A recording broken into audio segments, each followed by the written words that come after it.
Do you know that Igbo woman was the first woman in Africa to publish a novel in English language? She was widely recognized as the mother of modern African literature. Mrs. Florence Wazurahu Nkiruwapa was born on January 1931 in Oguta, a city located in Imo State. She was the first African woman novelist to be published in the English language in Britain. She was known as the mother of modern African literature. She achieved international recognition with her first novel, Efru, which was published in 1966. She was brave and never considered herself a feminist.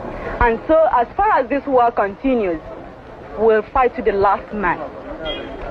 She was best known for recreating lives and tradition from Igbo women's viewpoint. Mrs. Flora Wapa played a great role during the Biafra War. She worked with orphans and refugees who were displaced during the war.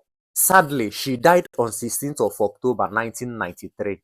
May her soul continue to rest well.